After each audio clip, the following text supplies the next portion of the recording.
This is the Mobile Tech Podcast, brought to you by worldpodcasts.com. Now here's your host, Tank Girl, Miriam Joie. Brought to you by Mint Mobile. Stay tuned for a special offer at the end of the show. Hi, and welcome to the Mobile Tech Podcast. I'm your host, Miriam Joie, and today is Friday, January 17th, 2025. I've got the lovely Judy here with me. Hi, Judy of Gear Diary. How are you? Hi, Miriam. It's so nice to be here with you. I'm super happy to have you on because I know you've been using the OnePlus 13 for quite a while, and so have I. We talked about it on my CS podcast, but I think we had to be very abridged. I also kind of want to know what your CS was like. But before we start, I want to remind my audience, because I think a lot of you don't know this, because I always make the announcement at the end, but you can get a video version of this podcast and see our lovely faces and see us brandish devices, right? Like this OnePlus 13, like that. But there you go. There you have it too. And my point is that it's on my Patreon. So you have to go to my Patreon, patreon.com/TNKGRL, like Tanker, like my usual social media handle. And then at $5 a month is the tier for that. It gets you every podcast. You get one a week. You get it a day in advance. So you actually get to hear and watch the podcast a day in advance. And for $5 a month. So please consider supporting me with Patreon. And I'm just putting it out because I think a lot of you don't listen to the very end of the podcast, which is fair because it's the outro, blah, blah, blah. Who cares, right? Skip to the next podcast. Totally get it. So just be mindful. If you can support me, that would be great. And if not, there's other tiers there. There's some free tiers, whatever. Check it out. So patreon.com/tankgirl. That's patreon.com/TNKGRL. All right, let's dive into it. OnePlus 13. What do you think, Judy? What is you like? You've used it for what, 2-3 weeks now, like me, right? It's been a little bit longer than that. My review is delayed because of CES, which, of course, I mean, we had 45 articles ready to go, and it was like that meant everything else was on hold. But I have to tell you, it is one of the best Android phones I have ever used. I'm so excited about this phone, and I'm really looking forward to digging into it for the review next week. But just the general use of it, the fit and finish, the way it feels in my hand, the fantastic screen, I have nothing negative to say. You know, takes great photos. It's funny because I kind of feel the same way. Like, I feel like this is almost the perfect phone. The only thing that would make it even more perfect for me was Pixel software. But that's because I'm an addict, right? I'm totally an addict. I know, right? I know. But it's interesting to me that a lot of the reviews I'm reading, like, my review went up on embargo time. I wrote it before CS. It was a nightmare to get everything done, as you know, as a one-person show. Yes. Well, two persons with my producer, who was very helpful. Yeah. But you know how hard it is. You're in that boat right now. And so my point is that I've caught up and read some of the reviews and watched some of the videos, and I'm like, are we using the same phone, people? I agree. I looked at some of the titles of some of the reviews were out there, when I realized that we were going to talk about this. And one of them was just so disparaging. And I was just like, what are you judging this against? Why are you not happy? It's like, I mean, I get an iPhone user being like, oh, it can't do whatever.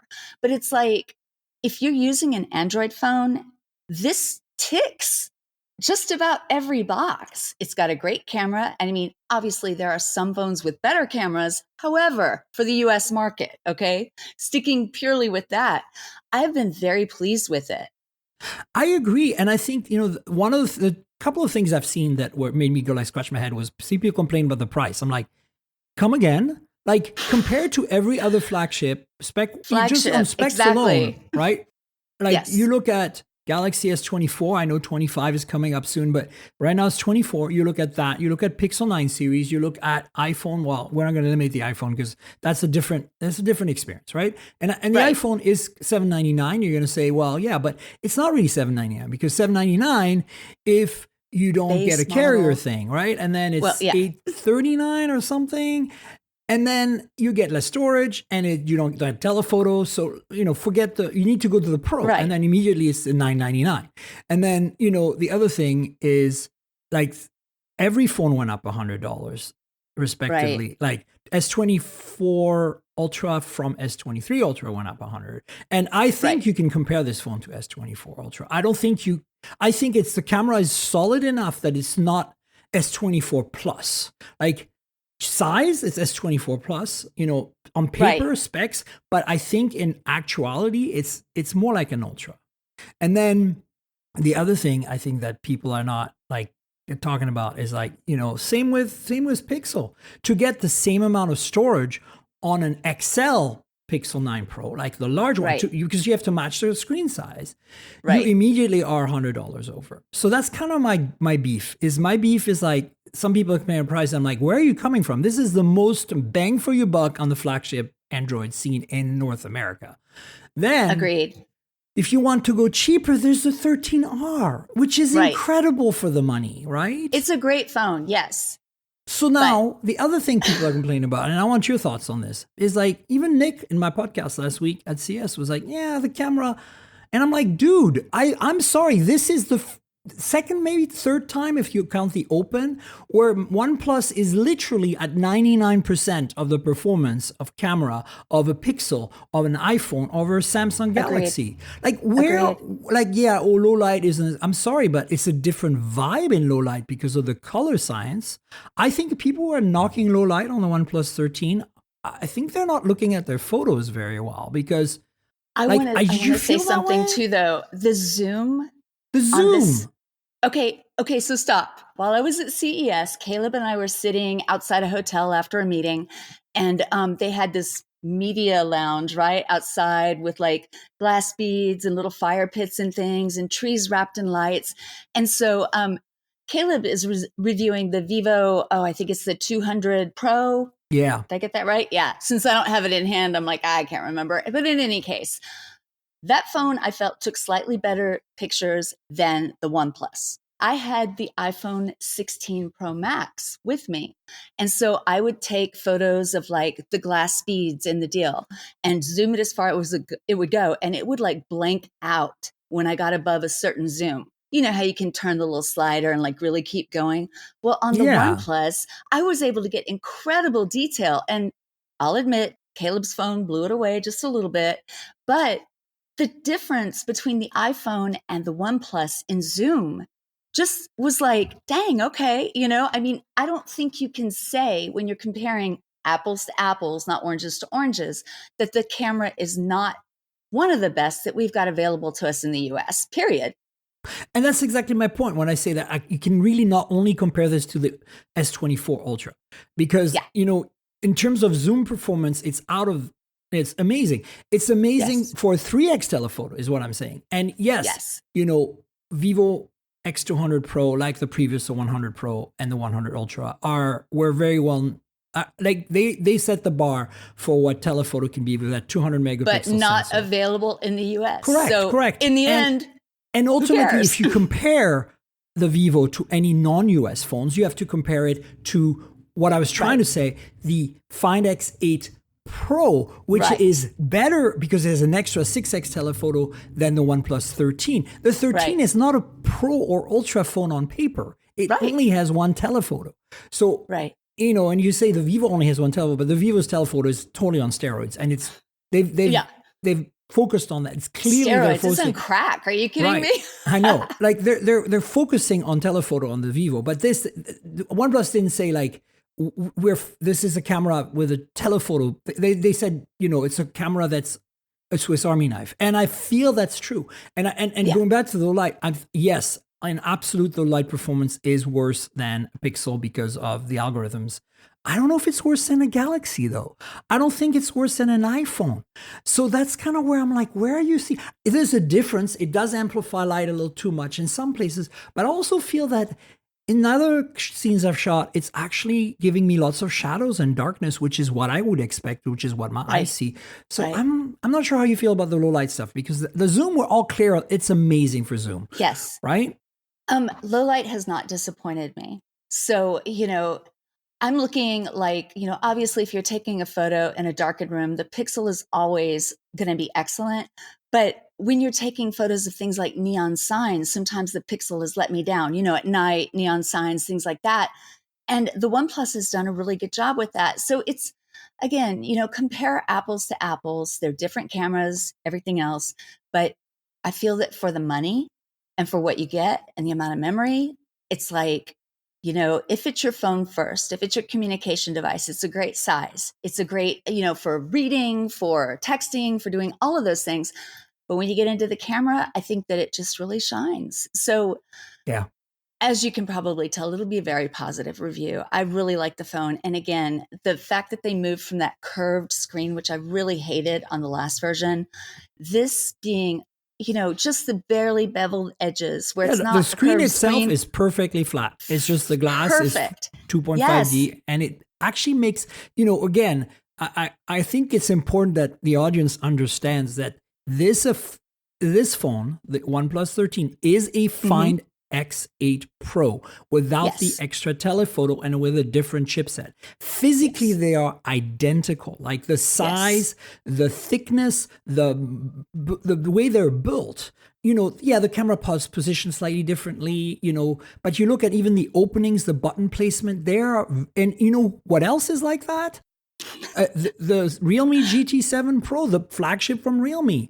Now, it has more cameras specs that match the Find X8 non-Pro, which is a little detuned, but it's interesting that physically the screen, the chassis, the way the 2.5D on both sides of the glass, we have the we have the vegan finish, but if it was glass on the glass models, it's also 2.5D, and that thinnish but even band of aluminum all the way around. That makes the phone feel so much better in hand, and you don't lose. It feels so premium, yes. And you don't lose that flat display goodness that we all prefer, right? Right, exactly. And especially swiping gestures, like it's amazing. And so I think, a lot of other phones, and like even the 13R, a lot of these phones now are slab-sided iPhone copies. And I don't like that as much. Like I feel like you have to put the iPhone in a case for it to feel right. I agree, because the iPhone has very sharp sides. But I'm one of the few, perhaps, that do like a flat-sided phone. So I'm not mad. I'm not mad that OnePlus is giving us that premium experience, in their Android phone. So, there's things you can probably fault it for, like the fact that every Chinese maker seems to have now the round. I don't know what's going on with that. There are a few that are going for other shapes and things, but it's like, how many phones right now have the huge round camera module on the back? And it's like most Chinese flagships. Yes. Yes. And so it bugs me a little bit that there's not like a big standout, like, the Pixel has its bar, the iPhone has its cube. And, and I feel like one of the phones that we're going to talk about is kind of ripping off the iPhone's camera module style. But it's like, I don't know. It's like, it's nice. It looks like a camera. It'd be fun to like have a camera case, right? Where this is the lens. But it's like, give me something that stands out. That's my only complaint. And it's such a little quibble that I almost feel guilty even bringing it up. It's like, okay, it's a round camera module. Yeah, I like them round because they look like cameras.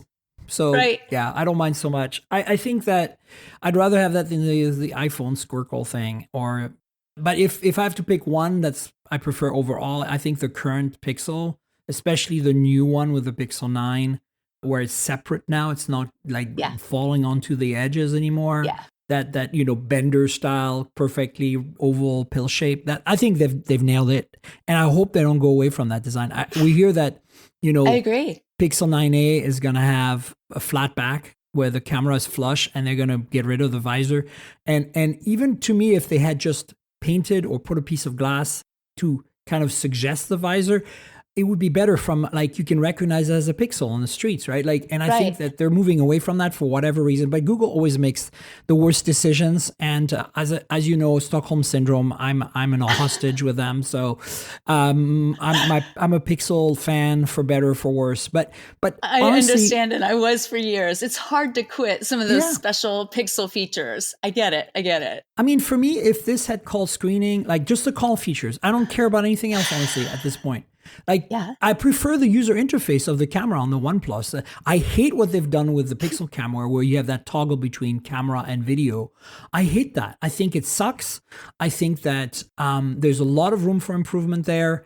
I do think that the Pixel and maybe the iPhone, but Samsung arguably potentially are more consistent in camera. Mm-hmm. But, we've said this for years, and the gap is so much shorter now. Like, it used to be you got a Chinese phone and the photos were great, but sometimes a miss. And you couldn't always rely on them. And now I feel like that's a non-issue. Like, I think this phone, you can just mash the camera button and get a great photo every time. Is it as good as mashing the camera button on a Pixel? Well, it depends. I think that, again, the Pixel is slightly more consistent, but we're starting to nitpick here. That's kind of where I'm at with this. We are, but I will say one more thing about the Vivo that Caleb is reviewing. Caleb is always the first to say that he's like not a photographer, but he wants to be able to take photos, Right. And so Caleb was just playing around with his Pixel. I believe he either has an 8 or a 9. I'm sorry, I can't remember. It's fine. Playing around with his Pixel, and he just took a picture of like a Coke bottle, some drink bottle. And it was fine. And then just taking a picture of the Coke bottle with his Vivo, and it was sharp, low light, right? Mm-hmm. Sharp and had depth and just looked incredible. And this is not something most people would take a photo of, but he was blown away. And when he showed me the photos compared between the two phones, I was like, wait, what? Was your lens dirty on the Pixel? Because it was that stark of a difference. And he was like, no, So I just want to say that, well, and that's a Leica camera too, right? On the Vivo? Yeah. So, no, Zeiss. whatever they're doing, Zeiss, thank It's you. Zeiss, Thank you. yeah. Zeiss. So I knew it was one of the big ones, but but we have Hasselblad on the OnePlus. So it's the cameras. I think that the manufacturers know how important it is to us. And I think that the co-branding with some of these bigger names, gives it some panache. Yeah. But it's sometimes shocking to see the difference between, what we think is good. And then we see a camera from another country, that's not necessarily available here and what it can do. And it's just like, dang, we're missing out. Where's our competition? Yeah, absolutely. But I think for the price, looking at those things, design is solid. You got IP68 finally and 69 now. So you 69. can put it in dishwasher. I know it's a little bit of a marketing thing, but hey, I'd rather them play the marketing game than not have an IP certification like they did for years, right? Agreed, yes. And even some of the mid-range phones we're going to talk about today have IP69 now. So it's actually becoming a thing. The other thing that's becoming a thing, and this has been a trend for about a year now, a year and a half, 2 years, and I'm not sure if you're familiar with this, is that 6,000 milliamp hour battery in the OnePlus 13 seems really surprising to a lot of people, but China has been going that route. They've had silicon carbon 6,000, anodes. 65. They've had silicon carbon anodes for a while now on their phones, which are making these phones basically the batteries bigger capacity, smaller form factor, thinner. Yes. Which means that they either make the phone slightly thinner, like this OnePlus 13 is thinner than the 12, or they put the same thickness phone and they put more battery. So we've got some mid-range phones in China with 7,200 milliamp hours now. And my point is that's like nobody's really talking. Like a few articles, a few reviews are like, oh, battery life is really good. But a lot of them are like, yeah, so it's got a big battery, but they don't talk about the 100 watt or 80 if you use it in North America and with 120 volt charging, and then talk about the 50 watt wireless. Now, one thing that I agree with the critics strongly is that it should have the magnets built in for MagSafe or Qi 2. Right. That is a bummer that you have to get a case for it. Yeah. And I don't understand really where they're coming from, but again, this is Oppo. I'm just glad though that you can use a case and get that same, that MagSafe feel with your phone, especially if you have, those device holders in your car and things like that. I mean, I charge my OnePlus on my MagSafe charger all the time, and it's just convenient, of course, 100%. with the case on. So it's nice to see them making it more democratic. Exactly. And what I was trying to get to is that Oppo BBK Group is really doing this across the board. It's like the Find X8 series has this. And so, you know, a lot of people like, I don't understand OnePlus. They're like, you have to just rewind to December, November, when the Find X series came out. This is why it's so important for us to cover these Chinese phones, because they are a very strong predictor of what we're going to get. And That's right. you know, and again, as I said, the OnePlus 13, other than the Snapdragon 8 Elite in there, is, you know, versus Dimensity 9400, is a doppelganger of the Find X8 Pro minus that 6x telephoto. And yes, you can zoom in even further with the Find X8 Pro, but overall, the experience, the software, everything is very similar. The battery sizes are the same charging speed, same chassis, same beautiful 4500 nit ultra bright display. Like, the software is also so fast and snappy. Like, I am really impressed with, like, coming from Pixel's okay. It's never been the fastest. Samsung's okay. It's never been the fastest. Chip. Apple, though, Apple is fast. If you use an iPhone, especially like a modern iPhone 15, 16, like, ooh, wow, it flies. And I feel that on the OnePlus. I feel that, oh my God, like, it's telepathic. It's almost anticipating what I'm going to do next. And it just keeps going, keeps going, keeps going.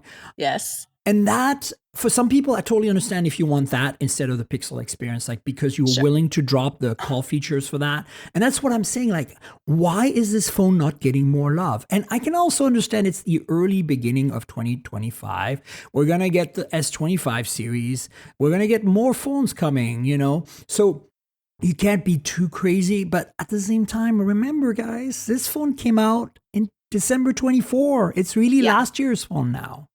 Yeah. So I don't know. I feel like they've done a good job. I feel that I'm just surprised at some of the reviews. I feel like there's some biases in these reviews, and these people clearly haven't used the phone enough. Like, you know what I'm saying? I think, hold on a second. I think it's also easy for mobile reviewers to get jaded. You know, we're always getting bigger, faster, better, you know, all of that. And it trickles down to where we're not thinking about what a consumer who's looking for a phone today and will probably use that phone for at least 2 years is considering, because they're not being inundated with all of these different models, and they're not going to buy another model for another 2 years. You know, whether they've bought this phone on their own or whether they've done it through their carrier, it doesn't matter. They need this phone to be good enough to get them, you know, through another cycle or two.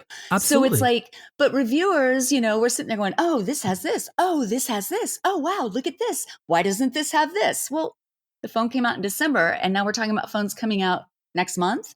It's like, this amount of time in the tech space can be huge.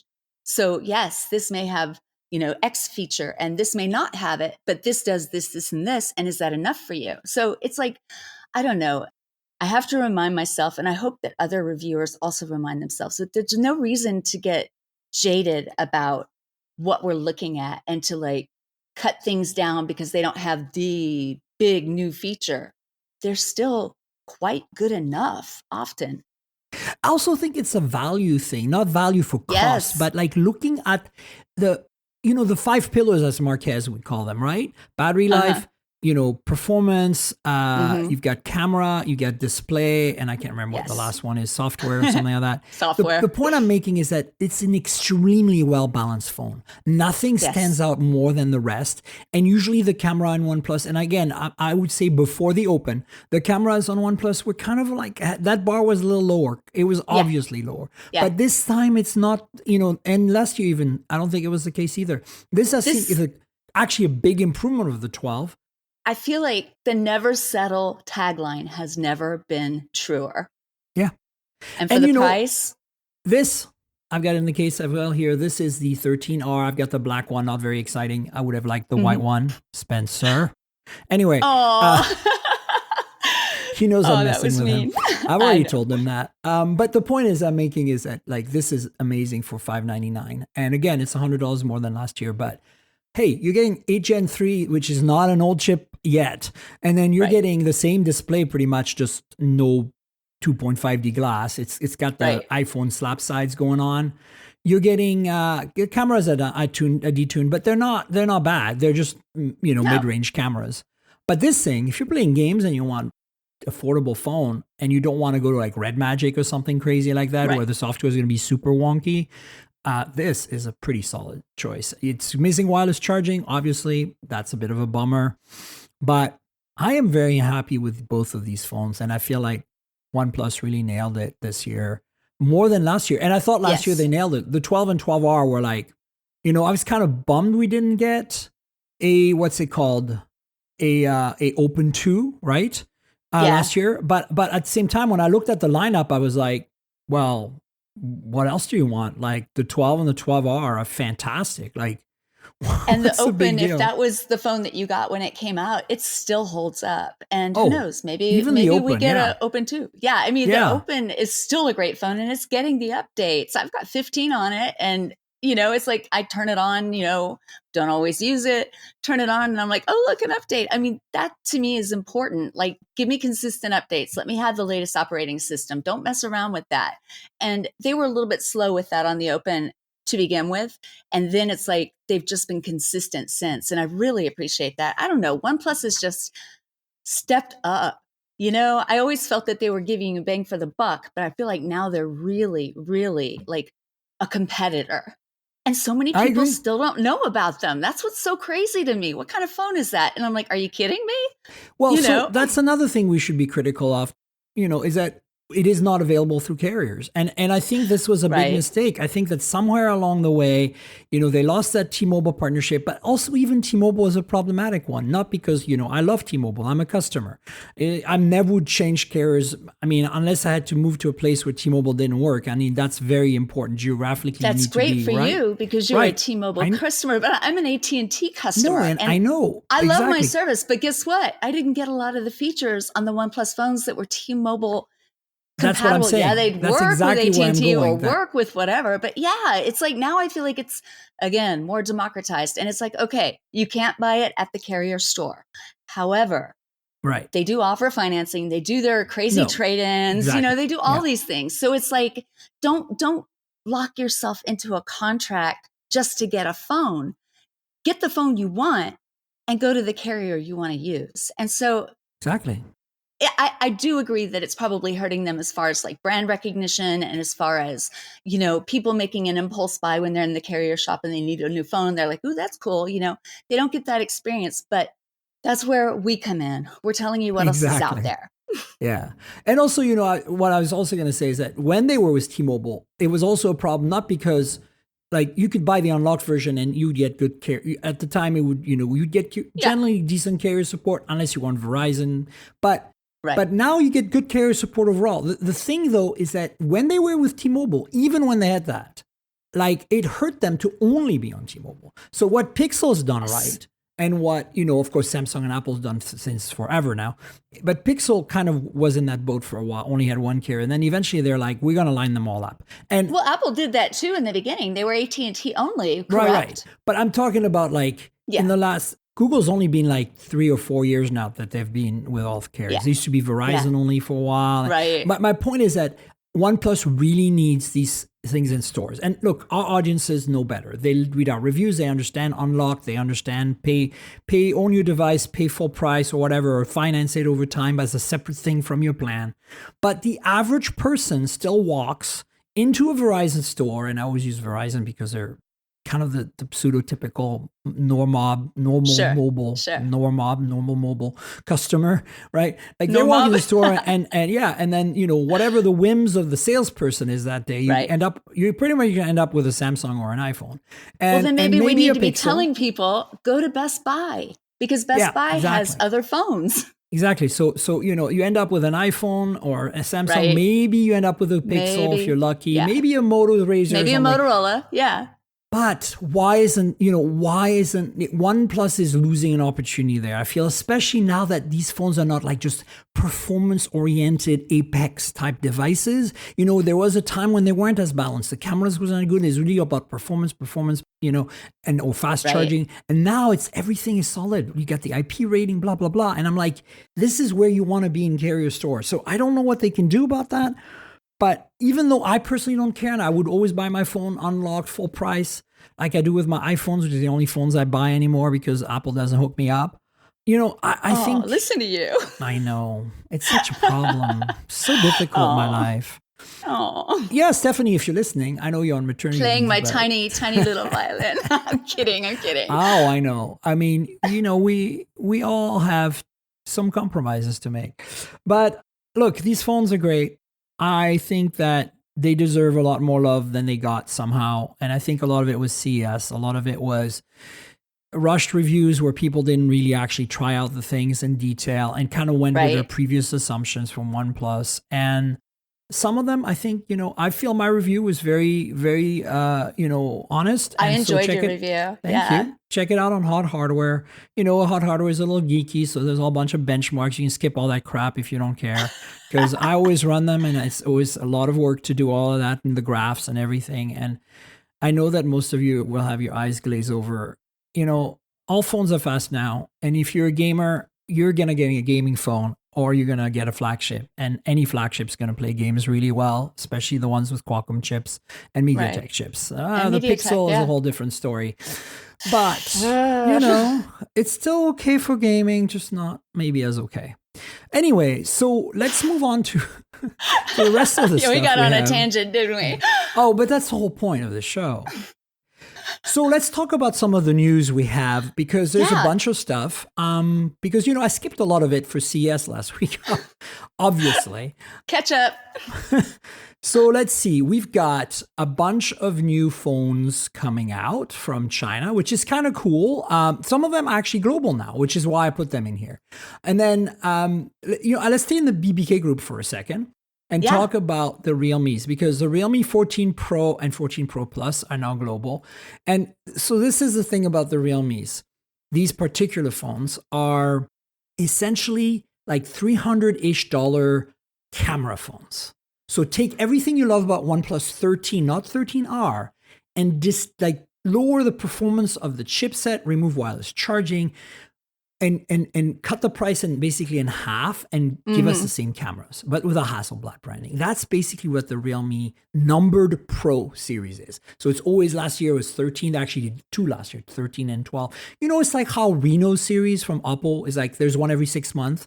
It's the same with the Realme numbered phones, numbered Pro. Right. And there's always a Right. Pro and a Pro Plus. I think I have a Pro Plus coming. And the cool thing about the Pro Plus is that the back glass changes color based on temperature of the ambient. That is cool. So in hot, it's white. You put it in the fridge because you'd have to be in like Sweden or something to experience the difference.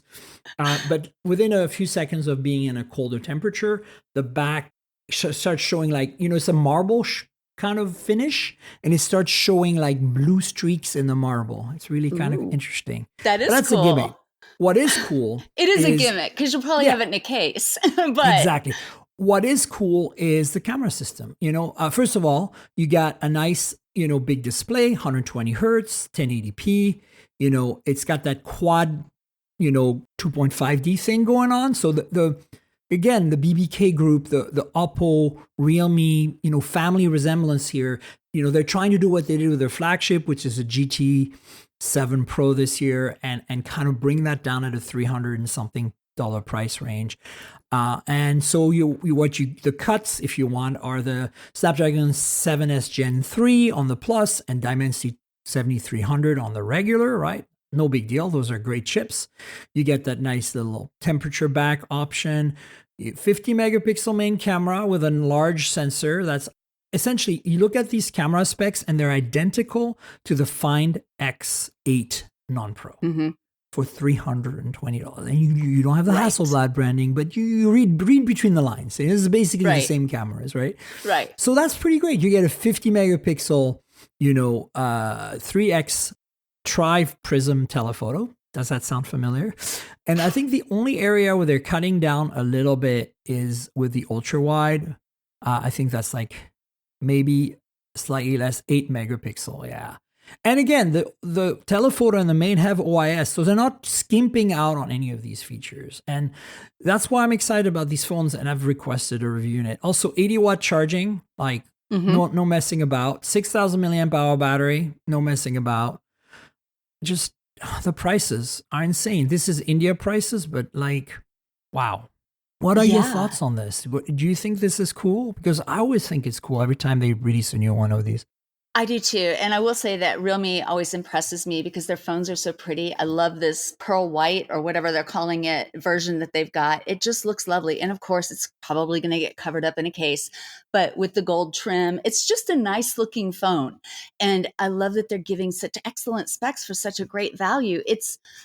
I mean, can you imagine in the US being able to buy a really good camera phone for $300? I mean, what's Yeah. comparable here? Nothing really. I mean, you have to go up to Yeah. a Pixel 8a basically, and that's starting to be a little more expensive. So Yeah, exactly. Interesting. And you know, the other thing to point out here is that they often come, these Chinese phones, with a case in the box, like a TPU Right? translucent, so you actually could see the back, very being pretty, and This still is protect true. your phone. This is true. They get yellow after some time. They're not the best cases, but they're perfectly Right. fitted, which is really nice because, you know, they're manufacturer cases. So there is that. Moving on, because we have a bunch of stuff, and this is I kind of know. more like the news side of our show. We talked about this a little bit about the OnePlus Open 2 that didn't come out last year. And of course, there's rumors of the OnePlus Open 2 coming soon. That has a doppelganger, obviously, in the Find N5, which would be the Oppo version of it. And this shows us how thin, this is an official teaser from Oppo. It's 4 millimeters thin, Yeah. opened. Insane. Thinner than a pencil. Yeah. Like, are you looking forward to this as much as I'm looking forward to this? Okay. I have mixed feelings about this. Okay.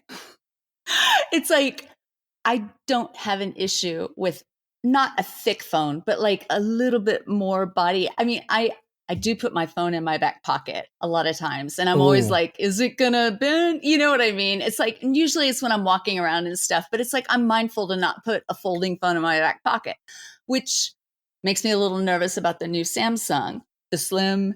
It's like, Well, we're going to talk about that because that's Yeah, we'll get to that. 6.3. That's really not that thin, actually. yeah, but still, it's like, how thin do we want to go? But yes, okay, it is very cool to have a phone that when it is folded is about the thickness of a regular phone. That's cool. And when Right. you open it up, it's super thin. It just, I don't know. How thin does a phone need to be? And why are we having some kind of like nuclear arms race towards Well, thinness? What is Because this? China, like, Oh, okay. I mean, like, I don't know. I think they're trying to outdo each other. Have you played with and used the Magic V3 from Honor? I have not. Okay, not. so I borrowed Nick's actually because Honor Uh-huh. doesn't hook me up with devices. But Nick I don't is a know why. great guy. And yeah. Nick is a great guy. And so I've used it and it's uncannily thin. It's like 4 point something open, just a little bigger than what the Oppo's advertising. Uh-huh. And when it's closed, it literally is the same thickness as an iPhone. Like it's on like Right. or maybe an iPhone yeah, probably the Pro Max. But also actually a closer comparison is it's the thickness of the S24 Ultra, which is like what? And I'm just saying, like, once you get used to that, you want that. And if they don't compromise things by not having wireless charging, which they didn't on the original Open and N3, the fine N3, if they Right. have wireless charging and they have one of those silicon carbon anode batteries that is like, you know, and the rumors are apparently they're going to reach close to 6,000 milliamp hour on the folding phone. And that's what Honor has. They have like a silicon carbon anode battery in there, and it's just great capacity. But given the choice between Honor's software and cameras, although their portrait stuff is amazing, I would definitely go for the OnePlus or the Oppo. So OnePlus, this has yeah. got me super excited, to be honest. Yeah. Stay tuned, folks. I feel like we're going to get this one sooner than we think. And that means more work for us if the OnePlus version comes. We're going to die. Yeah. It's going to be that kind of year. Yeah, it is. It was already hard last year, but this year I feel like we're going to really get it. Again, you know, this essentially, I've kind of grouped together all the, you know, BBK group, Oppo, Vivo, Realme stuff together here, OnePlus stuff. Next, we've got a bunch of Xiaomi stuff. So I've got the Poco X7 series here. I've had them for a while. Like, I just haven't had time because of CS, but I plan to play with them this weekend. And they've been out, like, teased for quite a while. Like, I swear, you remember how OnePlus used to tease stuff for like weeks on end, and then it came out. Yes. This is what Poco's done with this phone. I feel like Yes. even if I hadn't received the phones and the detailed spec sheets in advance under embargo, because the embargo lifted during CES, I already knew everything about these phones before they came out. So the X7 series is out, and we can kind of lump the next thing into it a bit, because Redmi, which is another Xiaomi brand, has the Note series every year. And again, the Note series is like, I reviewed a Note once for one of my freelance pubs. I can't remember which one it was, but it is like you get 90% of the flagship Xiaomi experience for half the price. It's unbelievable. They always have like 200 megapixel cameras, beautiful OLED displays. And so here's the kicker, whatever. The Redmi Note 14 Pro and Pro Plus are essentially the same as the Poco X7 series. There's a few minor variations because, as you know, Xiaomi is amazing at part spinning. It's like they're standing in front like this, kind of like apothecary, like old school pharmacy display of parts. And they're like, same chassis, slightly different display, this camera, boop, done. And then they put, HyperOS on it and they ship it. And you look at the spec sheets for these phones and you're like, are these the same phones? Oh, there's a slight variation here. Anyway, so I'm pointing out that also the Note 14 series from Redmi, which, has a Pro and a Pro Plus, are global now as well. So they've been out in China. So what we're getting now is global versions plus the Poco editions of those, essentially. And it's good because if you're in markets outside of China right now, of course, beyond the US and Canada, although Canada does have some of the Chinese phones, you can buy these phones and be very happy. They're very similar to those Realmes we talked about in the terms of that mid-range price point. And so, quickly going through some of these specs. So what's interesting about the Pro is that it has two cameras. It doesn't try to have like a fake extra camera that's 2 megapixels or something like the regular X7 does. And so they're just Dimensity 8400. This is a brand new chip from MediaTek. They announced I want to say the first week of January, the last week of December. It's like a slightly detuned 9400, right? 9400, yeah. And so this has got a nice big AMOLED with 120 hertz, and then it's got 50 megapixel high quality ultra camera, and then it's got the curved display though. Not a fan. Yeah, I know you're not a fan. I don't mind personally, but big battery. Apparently, the India version has even bigger 6,500 milliamp hour and 90-watt charging, no wireless, and then on the regular Poco X7. Has Dimensity 7300, again, nothing too shabby here. And we've got a similar display. But actually, you know what? I think looking at them, so the X7 Pro has a flat display, but the X7 has the rounded screen, the curved edges. And that one has an extra camera that does nothing, like the 2 megapixel camera. Yeah. So that makes me slightly mad because I thought we were over that. Come on, guys, really? Yeah. But so still the main camera is OIS, still a large battery, 5,100 milliamp hour, 45 watt wired. Not bad. Again, you look at the pricing on these and you're like, how can they be so cheap, right? $300, yeah. It's kind of crazy. And $350 for the larger memory, sure. Stay tuned. I'll have a bit more content on these because I'm going to try them out. And then, of course, as I said, the Note is very similar. So the Note Pro series is you look at them, and the Pro Plus is not powered by Dimensity 8400 but Snapdragon 7S Gen 3, right? So there's the part spinning for you, right? And then but you look at the industrial design, does it not look like the X7? Look at that camera pod, look at that curved display. Yeah, totally. Same parts. Camera is different, 200 megapixel here. Right. And that's exactly what they do. It's like, oh, well, let's pick a bit of this and a bit of that. And then they look, it has the same 8 megapixel ultra wide and the useless 2 megapixel macro. It's like, what are you guys doing? So it's interesting. But yeah, I again, same size battery, 5110. So I think the Note 14 Pro is essentially the Poco X7, but with a slightly different chipset. And a slightly different main camera. That's it. And a slightly higher price. Slightly higher price. So I have it too. Yes. I have it too. So stay tuned. I'll just do a big Xiaomi dump soon. Xiaomi dump. Blip. Xiaomi. Blip. What is your take on Xiaomi and these phones in general? Like the general, vibe of these mid-rangers is you see, other than the curved display, do you see anything in there that makes you go like, oh? I feel that they're really hitting a good part of the market because not everybody wants to buy a premium flagship phone, spend $1,000, especially when you're living in a country where $1,000 is worth a lot more than it's worth here. Like a year's worth of salary or something. That's what I'm saying. So, okay, 300 is still kind of prohibitive whenever you're in that low of a pay scale, but I just appreciate the fact that they are making these features accessible to everyone. And these are good looking phones. So it's not like you're carrying some ugly black brick, because that's what you could afford. You can get a nice looking phone that has premium style, has premium features, an ugly curved screen, but whatever, that's my preference, but you're looking at it for like $300, as much as $400, versus $1,000. So that's, to me, that adds a lot of value to these phones. And, again, not available in the US, which it's too bad. We're missing out once again.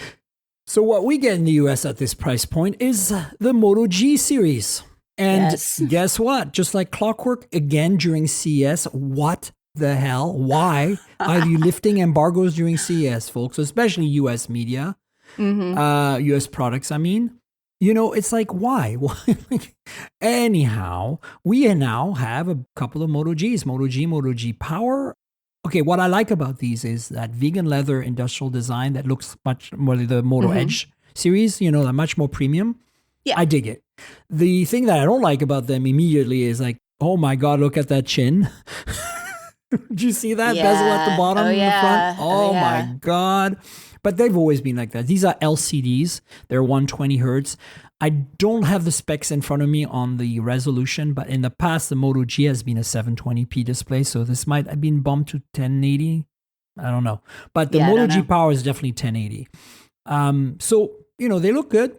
Spec-wise, well, the little one, the G, has a 6.7 inch, not that little really, but it has 50 megapixel main camera, 5,000 milliamp battery, and Dimensity 6300, 30 watt wired charging. The other one, the G Power, is the interesting one. I've requested a reunit of the G Power only because I don't have time to play with them all. That one has a brighter display. It's bigger too at 6.8 inches. It's got OIS on the main camera, 8 megapixel ultra wide, and a macro useless camera. 30 watt wired, 15 watt wireless, cool. And then what's the chip on that? It is, I want to say it's like Qualcomm chip for some reason, but I don't see it. Yeah, I'm not sure about that. Stay tuned, folks. We'll figure it out eventually. Well, worth mentioning is the price. Yes. The price for the Moto G, right at $200, and then $300 for the G Power. So, and IP69, do you see that? IP69. And by the way, IP69 on the Pocos. Yeah. I mean, honestly, right? It's a thing. Are they thinking we're all going to spray our phones? What is that? Well, or is it hot tub use? What are we thinking? I mean, why wouldn't we? Right. Maybe it's a disinfection thing. You put in the dishwasher. Okay, fair. Right? But I mean, if you have a dishwasher, sure. Well, or you could just spray it with really hot water. That's what the 69 protects you from. Cover it in soap, spray it with really hot water. You're done. Or you could just wipe it down and put it inside your UV cleaner. So. Oh, well, yeah. I don't know. Are you more likely to have a dishwasher or an UV cleaner? That's the question. I have the UV cleaner. And well, so do I, but like not the got a average dishwasher. person might have a dishwasher or you don't have a dishwasher. Yeah, no, I don't. See? Funny. That is good. I do have a dishwasher. I married him. Honor has finally released the Magic 7 series globally. So nothing different from the Magic 7 that came out, late October or announced late October. And so, I'm not going to go into the specs so much. This is just more of a PSA to let you know that if you are in Europe, you can now buy a Magic 7 series phone. And those are pretty damn cool phones. If you are into Honor phones, the software is always what gets me a little tripped. But I think spec-wise, camera-wise, these are really solid. And yes, you should check them out. But what's more important I think, or more exciting to our very tech savvy early adopter audience, is the Magic 7 RSR Porsche design. Again, was announced a while back, but is now available globally. And damn, that thing is insane. Look at it. The specs on this are just like out of this world. I'm looking at them right now. The camera's 180 megapixel periscope telephoto, f over 1.9, 3x optical. That's insane. Giddy up, yeah. Like, I think that's the big difference between that and the regular. And of course, 8 Elite, you know, you got a Quad HD OLED that's like, you know, searing 5,000 its peak brightness is going to burn your eyes. Right. You have and no it has an eyes. Interesting, differently shaped camera module on the back. Yeah, and it's got that not Porsche quite design. stop sign, but it's got, you know, it's got angles, so it's interesting. And Porsche design RSR, they're always like the super premium on our phone. I really like them. So yeah, those are now available globally, and so you'll check pay it out. for it too. Oh yeah, 1,050 euros is a lot of money. Well, the Magic 7 RSR is suggested retail price of 17.99 euros. Yeah, but I think it's already available for cheaper. Yeah. Okay, that's good. That's good, because I'm like, that's ugly. 1,800 euros. I mean, it's Porsche edition RSR. I know. Like, always, I know. it was more. You pay the premium. Yeah, of course. All right, now we get some leaks and rumors. So let's go through that real quick. Nothing Phone 3 is leaked, and it's kind of almost a teaser because Carl Pei has actually officially said there's a Phone 3 coming, and it's going to be he said, a landmark smartphone launch set for Q1. So again, we're not going to have a life, Judy. We're screwed. This is it, because we love Nothing, and I definitely want to review this phone. So, you know, there's phones like I get to kind of evaluate and get a feel for the market, like that Realme, the Poco, the Redmi, right? Those I'm not going to actually write a review. I'm going to mention them on the podcast. I'm going to do some quick reels and stuff on social, and that's it. But like, you know, I reviewed the OnePlus 13. I'm going to have to review this. My next phone is probably going to be the S25 Ultra, to be honest with you. In the middle of writing my Find X8 reviews. God knows when I'm going to finish those. But, you know, Nothing, I have a little soft spot for their software and their general vibe and their general marketing and everything. It's like Carl Pei, obviously. So it's like OnePlus used to be. But he's learned from his mistakes, I feel like. It's just a little more refined and polished and whimsical, and the glyph and all that. I could live without it. But the rest of the phone is so not compromised by the additional gimmicky, which is arguable because like I'm used to the glyph. Like I just dig it. Do you dig it as much as I do? I think it's interesting. Universe? I'm not as thrilled with it maybe as you are, but I'm just happy there's another phone that's available. That's an option. And it's going to come to the US, 100%. Yes, that's my point. It's like, you know, keep bringing things to the US, give competition, but their prices are generally really fair and their phones are solid. So I'll give them that. I wonder if there'll be a gimmicky back on this one or not. I've only seen front. I'm sure. Yeah, I'm sure. So, I mean, that kind of seems to be their thing. Let's give it something, whether it's transparent on their earbuds, you know, or a glyph on the back of the phone. They're doing things that make their products stand out, and I do appreciate that. Yeah, I'm falling in love with their software. Like OS, 3 that came out recently is incredibly good, and you should check it out for that alone if you can, because it's like up there with Pixel.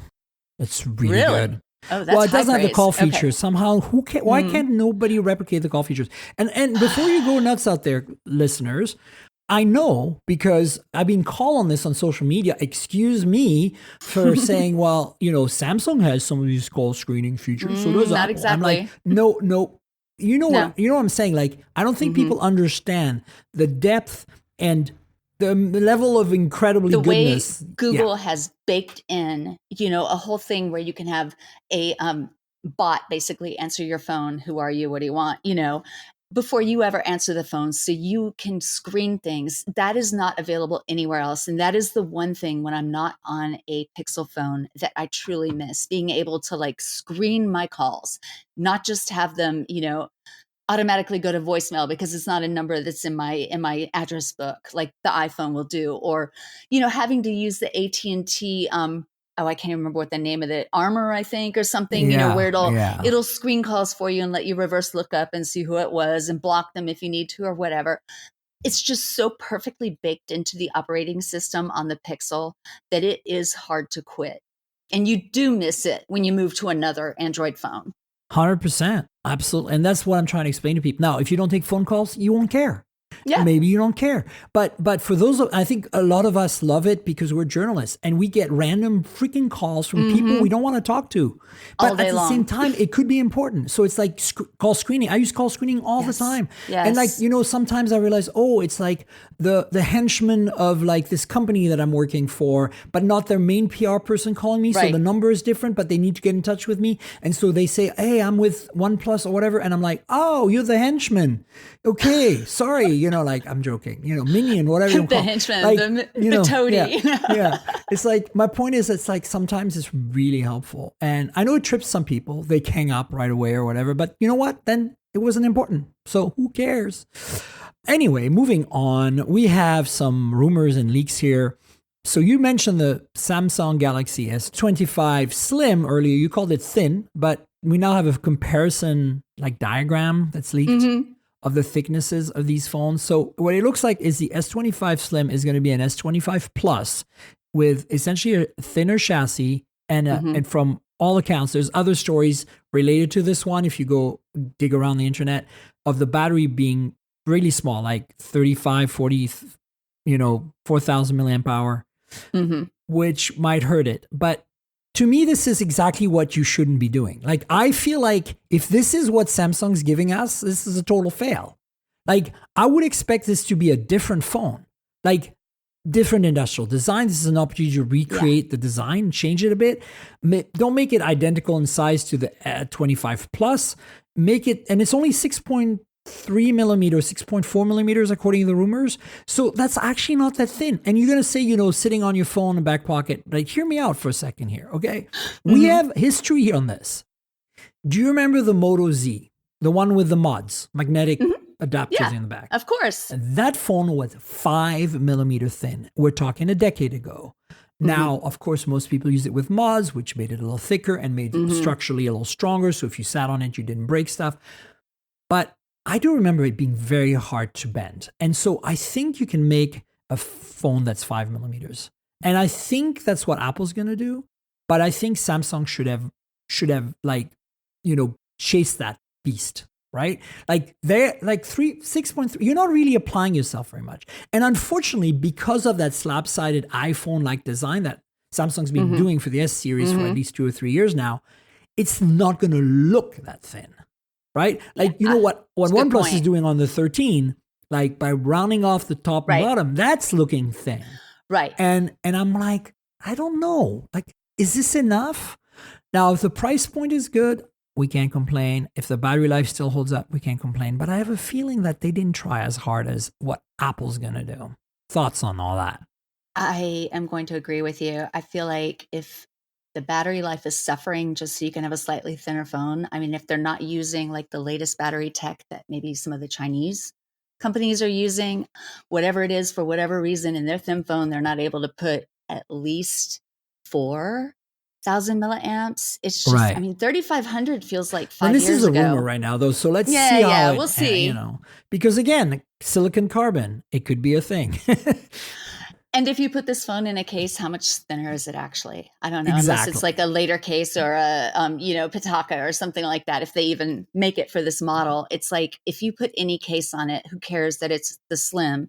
You've just given up battery life. You've just given up maybe some performance. I don't know, whatever they had to do to jam it into a slightly thinner container that's not really all that thin. So compromises, but again, this is rumors. So it's possible that it will be better than what we're learning now. Exactly. But just on reading this, I'm not impressed. No, neither am I. And so stay tuned because Galaxy Unpacked is officially January 22nd next week. Yes. And we'll maybe find out about this slim phone in some way or another. I will be there in San Jose and I will be hopefully getting an Ultra to review. So stay tuned for that. And since we're talking thin phones, I'm more excited about this one. Like, even though I'm not an iPhone user, is the iPhone 17 Air. Thoughts? I won't want it. Sorry, I'm a Pro Max girl. But okay, Look, I am gonna wait and see because this is the thing. Apple has a lot of technical chops. They're very lazy Yes. though. Like they like to sit on their laurels and same with Samsung. Like because Samsung and Apple own the market in this country, in this region, they are not trying hard and they're not competing with the best, which is the Chinese. And I hate that. And so I'm applauding the fact that they're making a thin phone.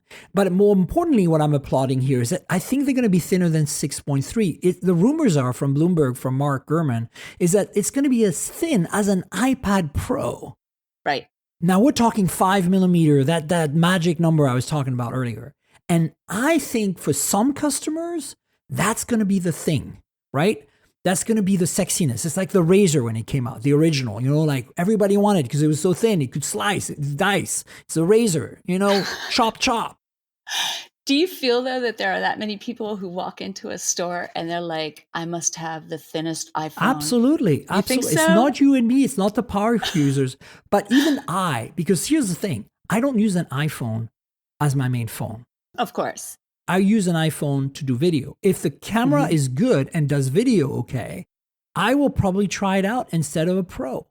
And this is what actually I'm very interested in this phone is because the other rumors that's been going on for a while, it's not mentioned here in this particular post that I'm linking to, but is that it's going to have a single rear camera that does all the focal lengths.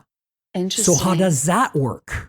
That's got me scratching my head. And that's the innovation I'm talking about. For once, Apple's going outside of their comfort level and doing something unusual. Now, if it's just, oh yeah, we just put a regular camera, there's no zoom, there's no ultra wide, you kind of like, shrug. Right. Yay. Look at our courage. Like if it's that, I'll be like, you see my finger? I'm giving it to you. But I have a feeling it's actually going to be different.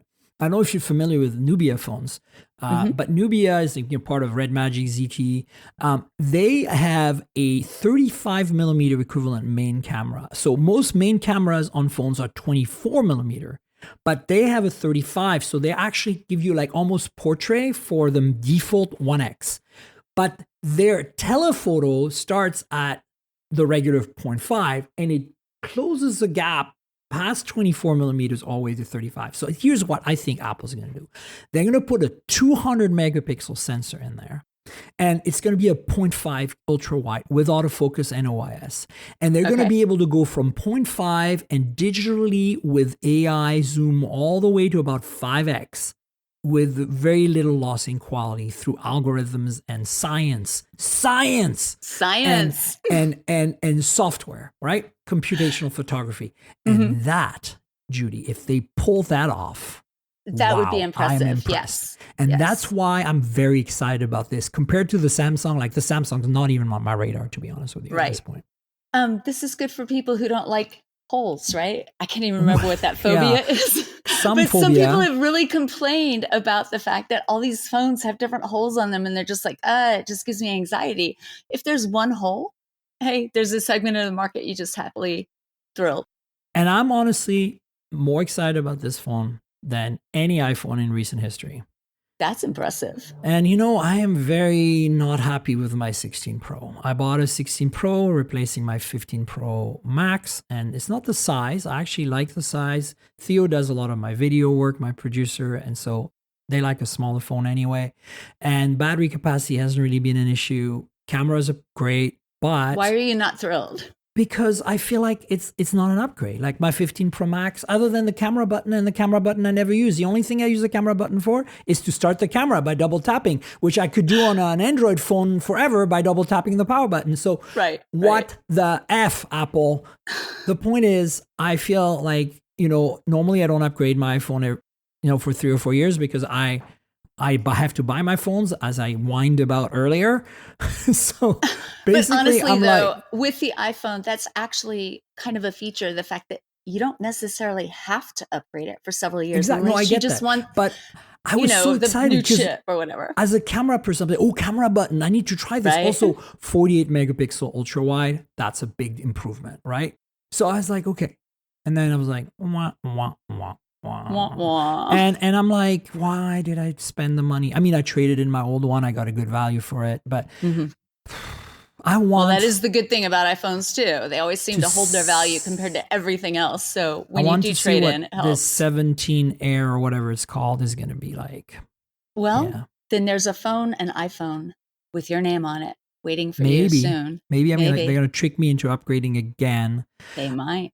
Judy, tell the world where they can find you on the internet, your social media handle. Talk to them about Gear Diary, all that good stuff, will you? So geardiary.com, and my social media handle is pretty much Gear Diary everywhere. Yeah, we cover everything from phones to the tech that you use every day, the gadgets. I was telling Miriam that my head has been in the consumer electronics headspace for the last few weeks because of CES and all of the things that I saw and the things that I'm trying right now after CES. Want to see something crazy? Like, I didn't even know this was a thing. This is a piece of swag that was given to me at CES. It's a $100 umbrella. Check this out. I have it. I have it. You have it? Okay, watch. The motorized umbrella. I'm like, what? It's electric. It's electric. That is so fun. I know. And it's like little things that just kind of bring joy. I'm like, I like gadgets like that, things that just surprise you and you're like, what? I didn't know I needed that, but I like it. Two things about that. It's number one, it's so China. Number two, it has USB Type-C because of the European Union. And guess what? Every gadget swag I got at CES had USB-C. And I'm so freaking happy about it. It's like joy. Yes. And you know where to find me, folks. I'm at Tankgirl. That's TNKGRL on all the socials. And, that means that bad place that you shouldn't be on anymore. Threads, Insta, Blue Sky, please join us in a conversation, Judy and I, there on social if you have comments or questions about the podcast. The podcast lives at mobiletechpodcast.com on all the major podcasting platforms. Please subscribe, tell your friends. There's also, if your app lets you review or rate, just review or rate the show. And then there's a YouTube channel, youtube.com/mobiletechpodcast. You know how YouTube works. So like, subscribe, tell your friends, click the bell, comment, share. All that good stuff. Share, exactly. Also, Patreon. I mentioned it earlier. Patreon.com/Tankgirl, Patreon.com/TNKGRL. Bunch of tiers there. $5 a month is kind of the sweet spot, and it gets you a video version in advance every week, a day in advance. Sometimes it's extra content. Sometimes we go longer and I leave stuff in. Like at CES last week, we went longer and I left all the comings and goings and goofy stuff that was happening, bloopers, fun stuff. So please consider supporting me if you can. That would be awesome. So patreon.com/TNKGRL. And I want to thank our sponsor, Mint Mobile. You know I review a lot of phones, so I'm constantly juggling multiple devices. While that's fun, it also means I'm spending a lot of money for wireless service on multiple SIMs. Thankfully, there's Mint Mobile, and that's who I'm teaming up with for today's podcast. If you want to save money on your wireless service, switch to Mint Mobile. You've probably seen the Mint Mobile ads featuring Ryan Reynolds, but let me quickly tell you how fantastic their service is, especially for tech-savvy early adopters like us. Mint Mobile offers premium wireless for as low as $15 a month, and you don't have to sacrifice any coverage, speed, or data. They're built on the nation's largest 5G network. They keep costs low because they sell direct to you online. They cut out the retail stores and salespeople. Why should you pay more than you have to for access to the same network? In my experience testing phones, Mint Mobile delivers the same data speeds and call quality as the big three for a fraction of the cost. Switching to Mint is super easy. Thanks to their eSIMs, you can sign up and activate immediately right on your phone from the comfort of your home. No more standing around waiting in line at a big wireless store. You can keep your current devices and phone number and easily switch services. And if your phone isn't eSIM compatible, Mint will ship you a new SIM card free of charge. The whole process only takes 15 minutes, and if you get stuck, Mint has a great customer service team to get you through it. All Mint Mobile plans include unlimited nationwide talk and text, plus lightning-fast 5G and free mobile hotspot. Mint will show you how much data you use each month and recommend plans that save you money. Mint also offers a modern family plan that lets you set up a super affordable family plan with as little as 2 lines. Use my link, mintmobile.com/mobiletech to get premium wireless starting at $15 a month. Stop paying more than you need on your wireless bill and start saving big with Mint Mobile. And I want to thank you, Judy, for taking some time to be with me today for this awesome little marathon of new phones and the OnePlus 13 awesomeness. Miriam, it's so much fun always to talk to you. Thank you for having me on your podcast. I really appreciate that you came, and I will have you on again. And we will have another podcast next week, folks, so stay tuned for that. Until then, cheers, everybody. This has been the Mobile Tech Podcast with Tank Girl, proudly presented by worldpodcasts.com. You can visit us online at mobiletechpodcast.com.